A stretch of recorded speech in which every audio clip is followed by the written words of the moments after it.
This podcast is for informational purposes only.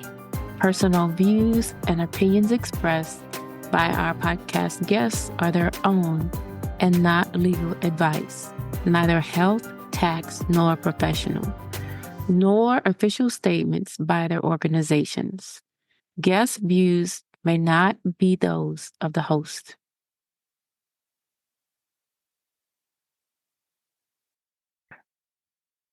Hello, and welcome to AI or Not, the podcast where business leaders from around the globe share wisdom and insights that are needed now to address issues and guide success in your artificial intelligence journey and your digital transformation journey.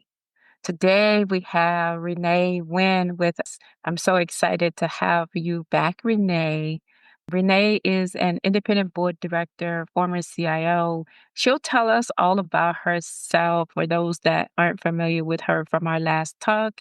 But I will say that she is a former CIO at two esteemed federal agencies. And I'm just so happy to have you back here talking with me today. So welcome to AI or Not.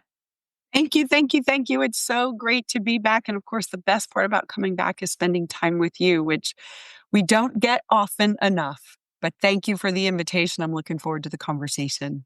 And we'll figure out the rest. We'll figure out how to spend a little bit more time together. You bet. You bet. As we get going here, I'd like you to refresh the audience with more information on yourself and then fill me in on what you want to share that's happened since we last conversated on the show. So happy to be back. So just a quick bit about me. So I was in the United States federal government for 30 years. Hard to believe. I spent 25 years at the Environmental Protection Agency, where I spent most of that time working in the mission in the Superfund program, the cleanup of hazardous waste sites that are considered very hazardous to human health and the environment. Then tech started coming into the workforce, right? I was around before tech was part of everything, and had a lot to say about how it could actually help us do our jobs, both in the field as well as in the office. Had so much to say that they said, maybe you should come over and serve as the deputy CIO at EPA. And I embraced the opportunity, although I will say it was scary leaving mission behind and moving into operations. Very, very different pace going from policy and legislative writing and writing testimony and preparing your political appointees or your bosses for the Hill. Very different pace than operations, but I loved the pace.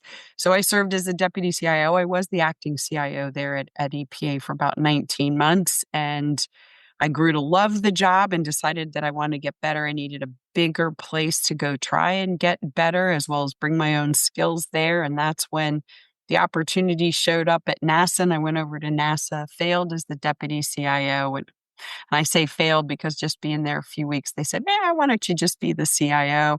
The CIO at the time had already announced that he wanted to retire. So they were looking for the individual to come in behind him. And they wanted somebody at NASA that had been on the outside and had managed some large transformational projects. So that's how I got to NASA. And I was the CIO there for nearly 5 years. And I retired from NASA a few years ago.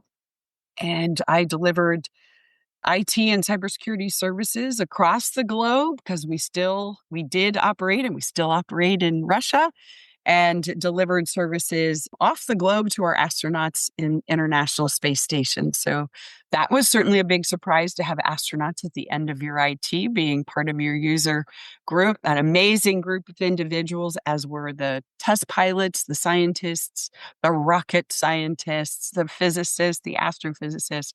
It was a lot of fun. It was a big challenge, and I learned a lot being there at NASA. So great fun. That's pretty cool. So I know we had talked about this before, but what's it like working with the astronauts? Did you meet some of them? Oh, I did, right? I walked into NASA being not very familiar with how NASA operated until I got there, and went into my first major meeting, and there was at least 3 astronauts, former astronauts, in the room with me. And I went, oh, okay, so I guess at NASA, it's a little bit easier to come by talking to an astronaut than it is person on the street and the like. So at the time, Charlie Bolden, who was a former astronaut, he was the head of NASA when I first arrived. Janet Kavandi, who was the head of the Glenn Center there in Cleveland. She was an astronaut. The head of the Science Mission Directorate, he was an astronaut. And I'm trying to think if the astronaut, Ellen Ochoa was the head of Johnson Space Centers, and she was an astronaut. So it wasn't really hard to come by to meet some astronauts. And they're pretty amazing. I will tell you that I feel they are amazing folks, and their heart is in all that they do. And safety is paramount to them, and they are really smart. So it was fun to work with them. It was challenging to work with them because you had to bring your best game. There was no day where you sort of checked out and phoned it in. You had to bring it all in order to serve them at your best and for their best interests at all times. And I had a great team, so it made it a lot easier. That's pretty cool. Before I get to my next question for you, I'll tell you this that I was a part of a leadership program, and it was a leadership development program. And part of that program was to spend time at NASA. So we had our training that actually occurred on the ground in at NASA headquarters, not here in DC. We were in Florida, I think. And so I was a part of that leadership development program, and it was such an honor. And I met an astronaut, and so I won't say his name here, but I met an astronaut, and I think what I really admired when we met him, and as we're working on cultivating our leadership skills, is what I really admired about him was his discipline. So he stayed mellow. He talked to us about different scenarios and when you're under pressure and how you deal with and address the pressure. And he was just this real even, mellow person who you wouldn't think all the things that he had done. And so I can see that skill set.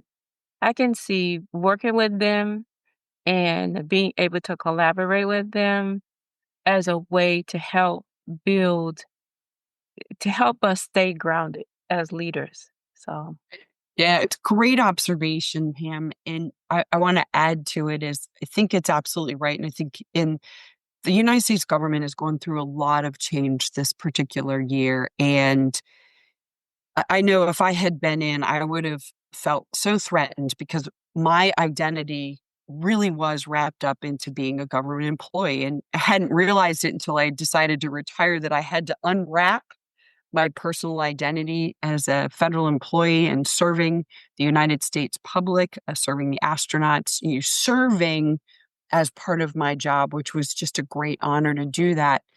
And being able to remain calm in a situation where, in this instance, I was feeling a particular way as I watched this, is staying calm allows you to breathe and it allows you to think. Now, that doesn't ignore the emotional feelings. It means that you need to have strategies to work with stress and pressure and understand where it's coming from and come up with those strategies. If you were head of an organization at that time, so I always imagine myself back, I would have had to have walked in and say, yes, this is happening, and try to be calm so people could think for themselves about the decision to take the package or not take the package, and an uncertain future because it was so different and changing so fast. You weren't sure what next week was going to look like, and being calm in that storm would allow you to help others. It would allow you to help your organization. It would allow you to think best for you and your family. And I think that calmness under pressure in chaos is so important for people to cultivate. I would like to dig some more into that. So, we had talked a little bit earlier about the workforce and just survive in the middle of storms. And really, what I want to talk about is how do you deal with a situation where you're running a business, you're used to doing things a certain way, and suddenly to, you are experiencing change that you didn't expect to experience. And how do you make sure that you're prepared? Because you've got your business to deal with, You've got the people that's in your organization. You've got to keep calm because you don't know what kind of impact that will have on those that are working with you and around you. I mean, how do we cope with this? Yeah. So let me get started, and I want you to throw your ideas in here as well. So let's break out individual versus business. And I'm going to go to the business part first. And in part, I'm going to this because when I got to NASA, I had the pleasure of learning about enterprise risk in a very different manner than I'd ever thought about when I was in policy writing and looking at human health and environmental risk. But enterprise risk, like what are the biggest risks to NASA? And coming from the IT and cybersecurity world, this was now the first time NASA was going to revise its enterprise risk model to include both IT and cybersecurity. First question comes up, should it be its own swim lane? And our answer was no. At first I said yes, but then as I learned about the model, I said, no, no, no, no. IT and cyber risk is a financial and reputational risk. Just like if there had been a significant accident with an astronaut, that is a huge risk reputationally for NASA. And you don't even want to turn harm to lives into a financial thing, but it does become a financial thing. So it allowed me to think about cyber and IT as first a financial and reputational risk. I've put those two together because in the private sector rate, if you get taken out by IT, was it Victoria's Secrets? I think it was them. Their website went down and there was no digital commerce for days. That is a financial and it's a reputational. Right. For days, I couldn't go buy what I might want to buy at this particular website. That is financial. That is reputational. But it is also an operational issue. IT operates pretty much everything. The gates when you walk in at NASA are all automatic. So if we don't have power and we don't have IT, they're not opening. Now, of course, we could probably jump those gates. The guards might not like that, but you've got to have resilience built into your operational issues. So if the IT and or power goes out, you can still figure out how to operate the critical elements of what you do. Not everything, but critical.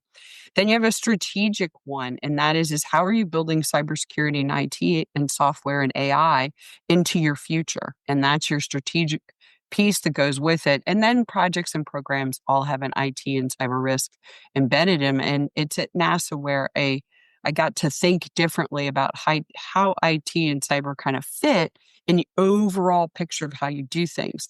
So okay, this is a long way to go to get back to the point of the business.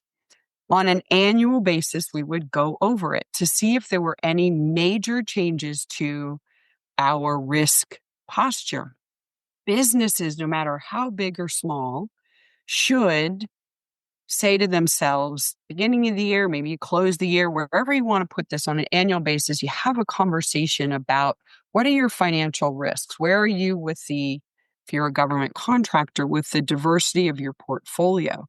If it isn't as diverse as maybe you'd like it to be, well, then the year ahead is go find business somewhere else. Could be in the States. It could be another federal agency, or maybe you want to branch out in the commercial level.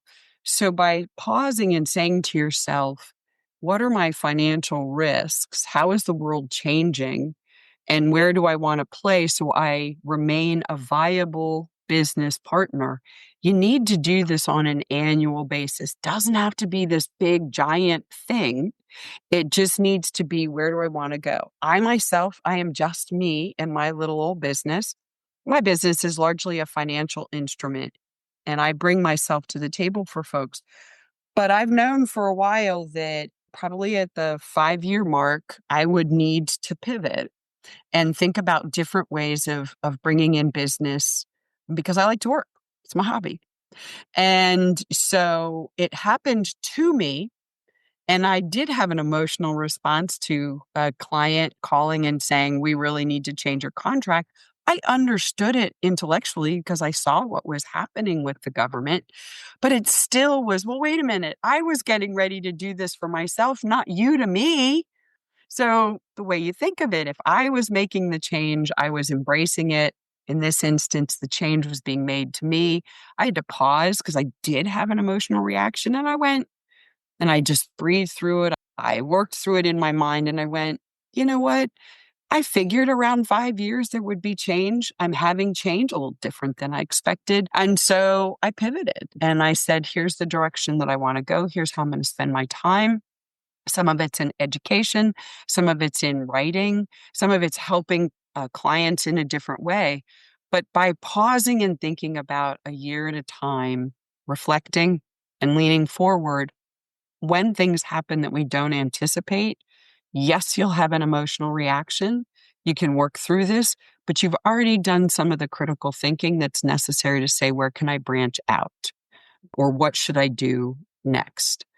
But you've gone through this too, Pam, so please add to this one. I did. I am going through it. We all are going through it. I have clients I counted on, and they experienced some challenges with their contracts. And so it had a ripple effect to me. I had to say, well, first of all, I had to be there for the client, just like you, and provide support. So let's figure out what can be done. So I worked with them and they were upset, right? It was an upsetting Mhm. situation. So there was no sense in me adding to it. So I accepted what it was and said, let's do what we can here. So we came to a compromise, almost like what you said. Then the other thing is, I got busy thinking, you aren't the only one going through this.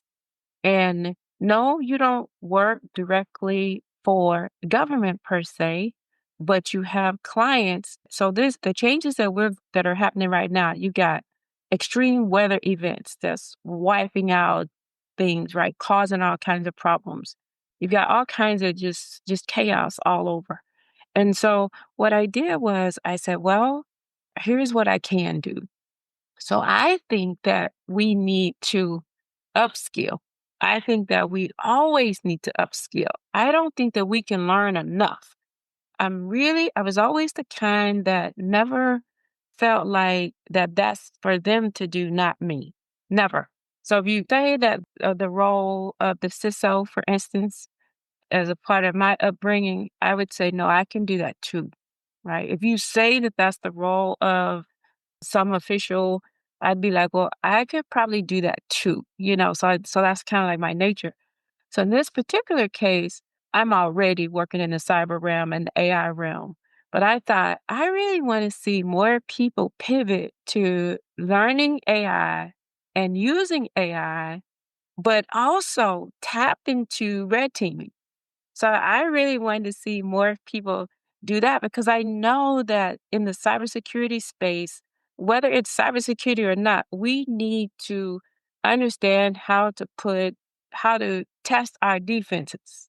So I thought this would be really good for people to zero in on and cultivate. So we put together a class. My team and I have a red team operator and I have an AI engineer. And so we all huddled and we said, okay, so let's pull together this class.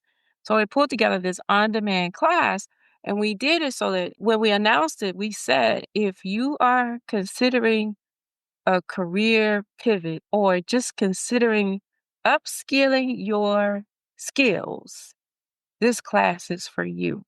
And that was a result of what's happening. So I still think we should have the mindset to support each other.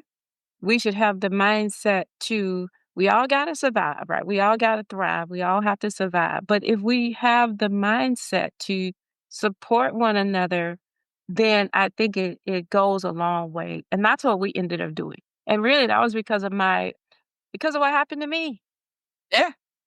I think it's great, right? What a way for you and your team to turn a situation in a loss of business, an increase in time, right? So now you have something you've always like, I don't know about you, but it's like, oh, if I had more time. Now you were given, in a way, the gift of time and you created a class. So it engaged you, engaged the team, and now you've made it available for others. What a great way to take a change and pivot and then give back. And that's what it is. It's perseverance and resilience.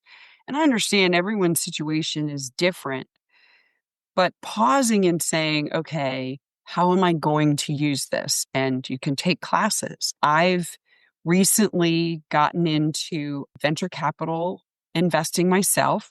So I just did it and I said, I'll let the people, the smart people, the educated people in that area run it. And I'm taking my time to learn it by being, on the sidelines. It is my money, but I'm on the sidelines, kind of learning about how this all works and doing reading and sitting in on the meetings and the evaluation of the companies.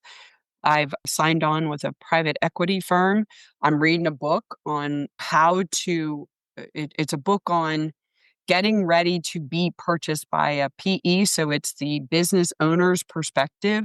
So if any of my clients want to go that route, I can be in a situation of understanding a model of being purchased by a private equity. And I'm going to read a book from the opposite side from that. So, yes, I've now used the time that I'm not doing with my clients before, at least not right now, and using it to get educated and pivot and figure out how to continue to add value to those that I work for.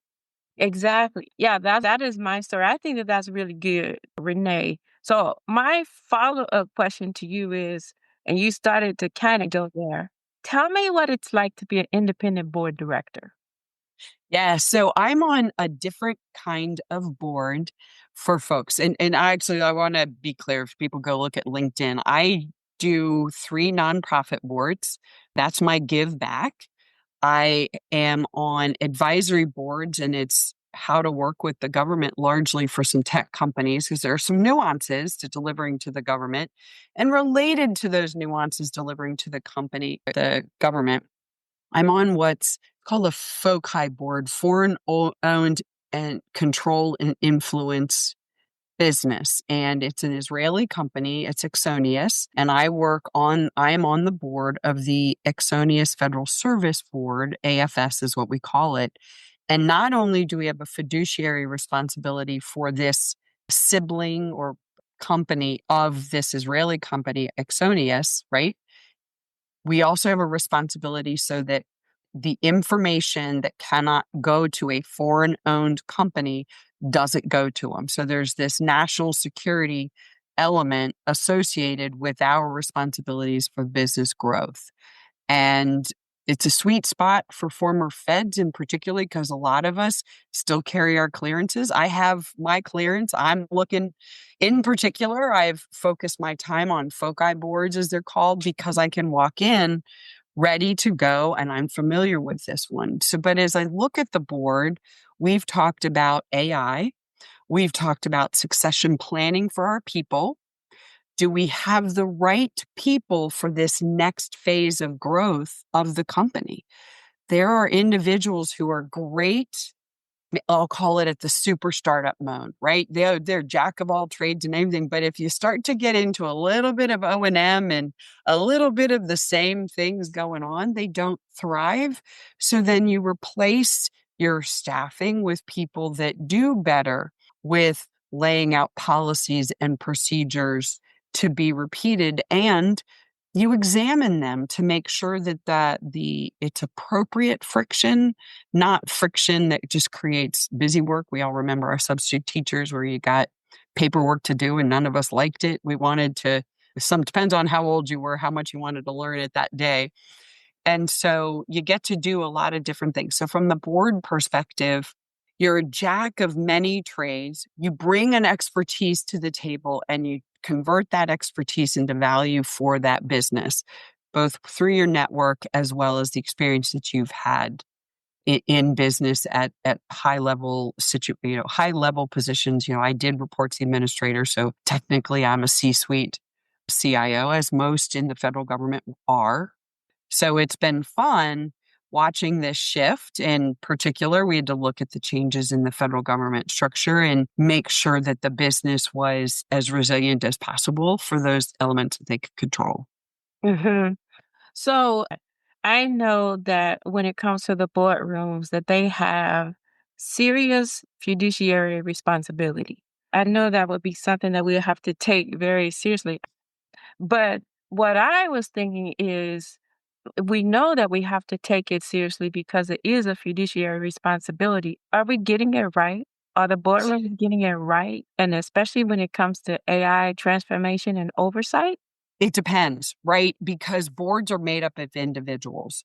I have talked to people where the board is bring it in no matter whatever the cost is. And then I've had conversations more on the other side. And this is where I would land because I've worked with AI when I was at NASA. I've seen what AI can do. And I also see the dark side of technology and what AI can do to your business. And we've already had the first case where AI bot said that an individual would get a refund and the business had to pay the refund, even though AI shouldn't have said it, but it did say it. And so they ended up being responsible. So it speaks for your business. That's the dark side of what AI can do. AI can spit out wrong answers. It hallucinates and that. But if your approach, I think like anything new, is, well, are we ready? Your first conversation with AI in particular is your readiness.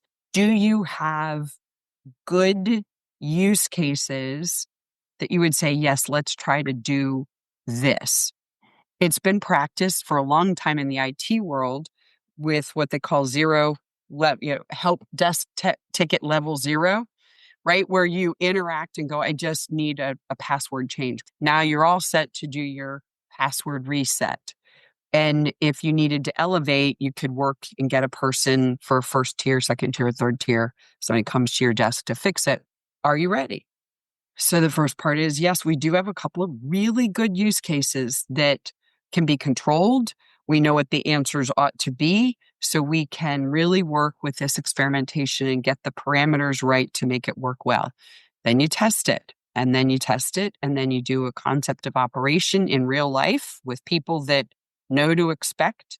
They know their jobs really well. So if the AI gives feedback that isn't aligned with what should happen, the experts can then help fine tune the tool, and then you go ahead and go to scale. So your workforce has to be ready. You have got to upskill your workforce. Your workforce, especially someone that's probably been around 5 to 10 years, they know your business inside and out.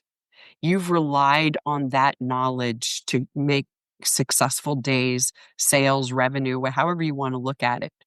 Well, that's who you need to tap into to bring AI into their jobs. And so they've got to be part of the scaling opportunities or the testing opportunities or the concept of operations opportunities, because they're the people that are going to tell you whether you got it right or not. And if it spits out an odd answer, an experienced person is going to go, wait a minute, what's that answer? And they're the one that could analyze what went wrong. Mhm. It's not the CIO, it's not the CTO, it's the person in the business gaining the benefit of the AI tool that is going to tell you whether it's working or not. So the first part is, are you ready with a couple of use cases? Do you have enough people in your workforce skilled enough to help you do it? And then are you prepared to go through the process of scaling, which is a learning curve? And it's going to be slow at first, and then it's going to pick up steam, and then you're going to be able to rinse, lather, repeat with other opportunities. Does AI fit in every place across your business? No. Does it fit in many places? Yes. You are better off in the yes column where it fits. Don't force fit it. Practice it and keep the humans in the loop. And now you will probably free up time for some of your skilled workforce. What are other ways you can use them? Maybe you just move them to the IT testing team for all AI for your business. And there's lots of ways to look at individual contribution besides we don't need you anymore. Be thoughtful towards that because you've spent lots and lots of time training them. Don't lose that institutional knowledge just because you want to reduce the bottom line. Think about how you can grow your business with AI and the same number of people. Mhm. Mhm. So if I go back to kind of thinking through what we just about and what you just shared, I think I would say Boardrooms, they have it partially right, and they have opportunities to cultivate and make their organizations even stronger and more resilient.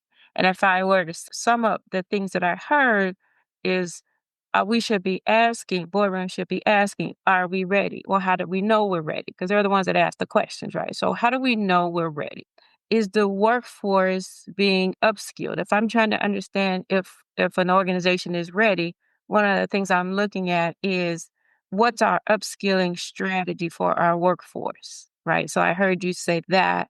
And then who's there to analyze what went wrong? So if the AI tells makes a commitment of a refund or a rebate to a customer who and that's incorrect, when is it found out, right? Who's bringing that to our attention? So the board would be overseeing to see to it that should something like that happen, how is that being addressed? That's what I'm hearing you say. So preparing for that transformation. And then I heard you say, are we prepared to scale? So being, are we starting in an area and examining the different areas within the organization to ensure that if we are going to deploy it in different areas, that it's the right fit? And are we instituting repeatable processes? Knowing that every case, particularly when it comes to AI, is different. But so that goes to governance. Like, so I'm hearing you say we need good overarching governance, not the burdensome governance, but that oversight. And that's what boardrooms do. And then the last thing I heard you say is keep the humans in the loop, which is throughout the whole process. And then boardrooms don't lose the institutional knowledge. So the people are the ones that can do the analysis and help us to understand the impacts of some of the decisions that are being considered or made. Yeah, so basically boardrooms sort of have it, but there's opportunity. I think that's right. And it depends on the board, right? Because boards are human, right? They're made up of a group of humans. And how is it that you make decisions? Because this is also a risk to your business. I'm going to tell you a story that happened last week, Mm. and I'm not going to name the company. So my internet went out at about 4 o'clock on Friday. Good news is I was almost done for the day, and it just all of a sudden just went out.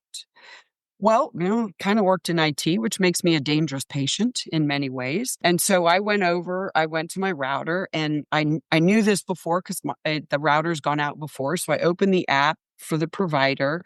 It ran an analysis and said, yes, there is a problem. Great. And then it elevated me to interact with those chat bots. And the chat bot went absolutely awry. It would ask me questions, and I would answer more than yes or no because I was trying to escalate. I've already checked the power on in leading into my house. Everything's on. I already checked my router because I knew how to do it. I turned it on and I turned it off and reset it. Didn't do anything. So me going to the chat box was really an escalation, and it couldn't get escalated. I was just stuck in this yes, no, yes, yes. Oh, I see there's something wrong. Yes, I just used your app to test and it said there's something wrong. So the app didn't reach into the chatbot program as part of an escalation. It was get to do the same thing over again. Yeah. Then the chatbot, after 15, 20 minutes, go, oh, you need to work with a human. So I go to work with the human. We repeat the process. So now this human, which is still an interactive, I'm not talking, I'm just writing, I'm doing all the same things again. No data went back to the app. No data went to the chatbot. And now I'm back and forth with a real person. And then while I was going through it, it could no longer send messages. I could only speak in and send a message because it kept saying message failed. I'm like, okay, now how much time has ticked by? I am now at 45 minutes. And then it says, oh, you need to call. I get a link, and the link to make the phone call doesn't work. Now, mind you, I am like limited. I'm dealing now with having to use 5G near my house. So I have to make sure I'm near a window because there's certain parts of my house where you just can't get data access. So I call the phone number. I'm on hold for an hour and 20 minutes. I'm now in the middle of a dinner party I'm having. And at this point, I'm in. I am so in. Do you know the first thing that they did was, let me check your router. Let's check the power coming into your house. And I'm going, it's been checked 1, 2, 3 times already. We've checked it for a fourth time. And then I got a ticketed visit. So now in a 2.5 hour time frame, at which point I am eating dinner with my guests with on hold. I said, this is now the dinner music. I repeated the process. That is not an experience you want for your customers. Nope. It's not, right? Because I could have just hung up and go, we're throwing this out. And by Monday, I'm going to have a brand new provider. You could have. That's what I mean. Like we have all these great capabilities, but you have to test. You have to check it out. And you have to test with scenarios that you wouldn't think about, like not just a happy path. Like Yeah, what's wrong? We learned this like when we first started writing software. You know what I right. mean? So what I don't know what's going on. So this had just was a system that had just gone rogue.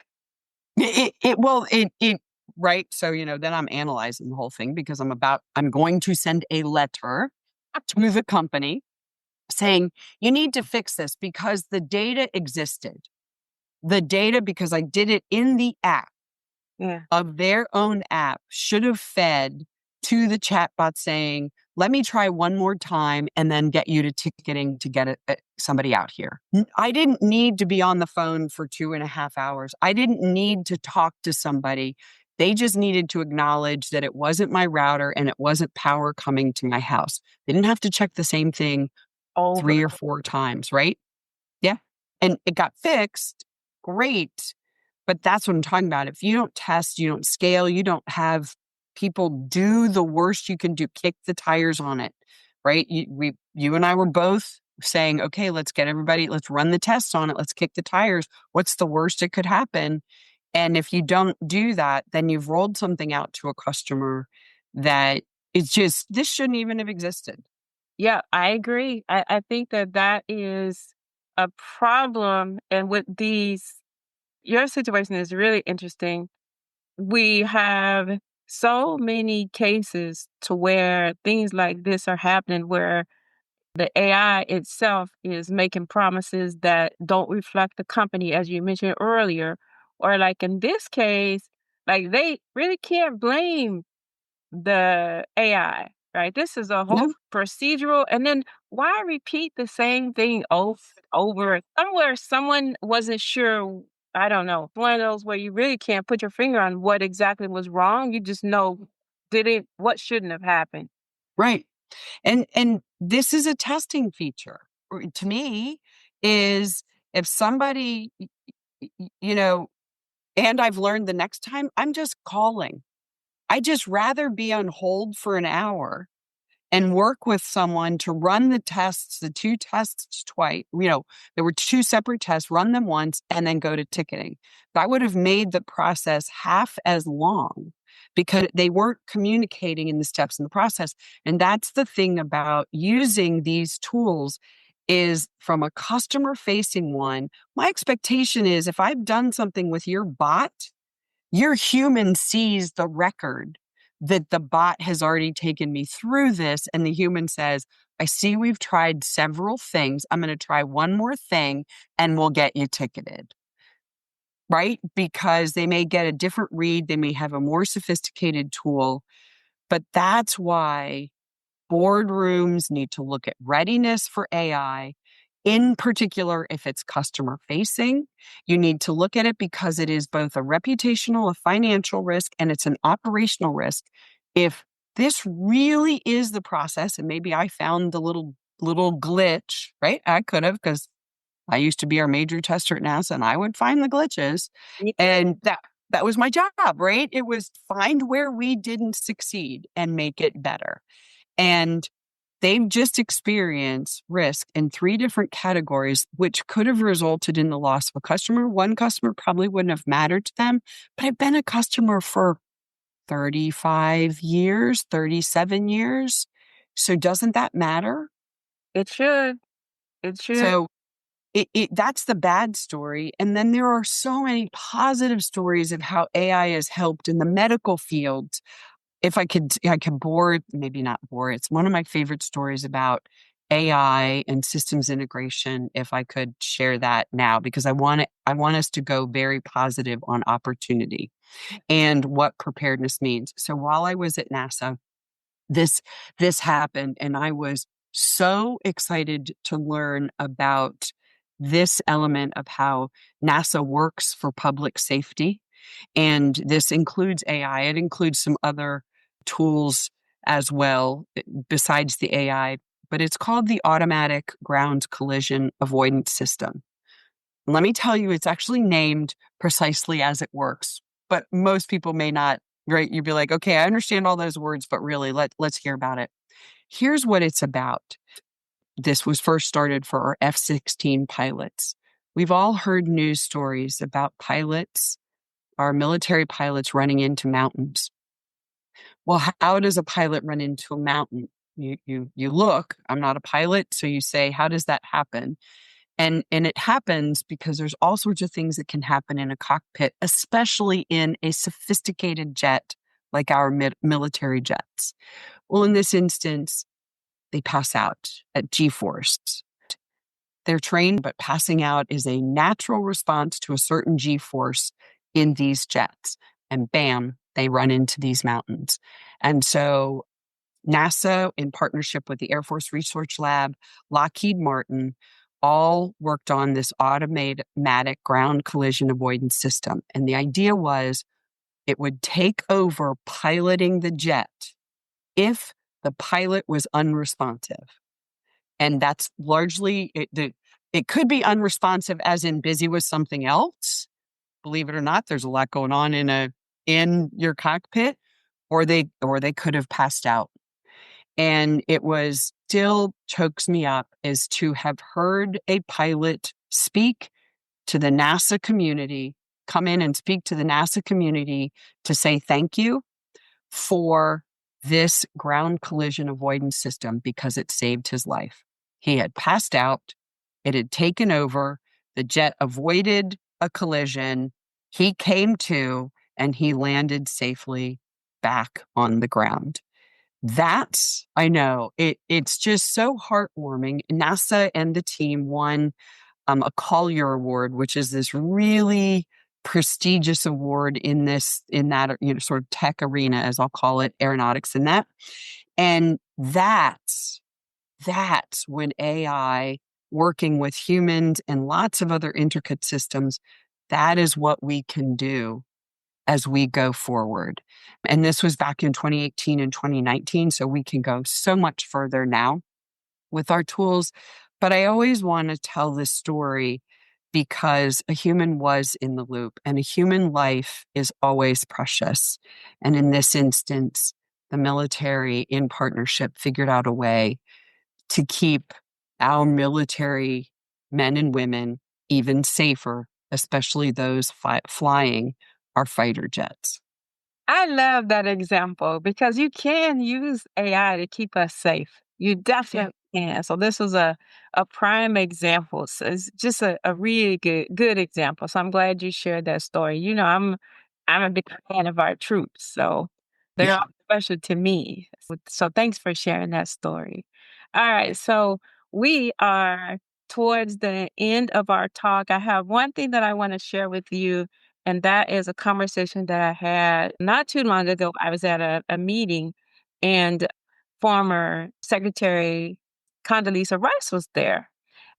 Someone had asked her, does she think that we're moving too fast when it comes to AI, or should we slow it down? Are we moving too fast? And so her explanation goes kind of like with what we've been talking about here. We talked about why we need the innovation and the value that it brings, and why we also need good governance, but not governance that slows the process down. And that's what she said. She said she thought that we have to go fast, we have to be aggressive about it because we have to keep up as a society.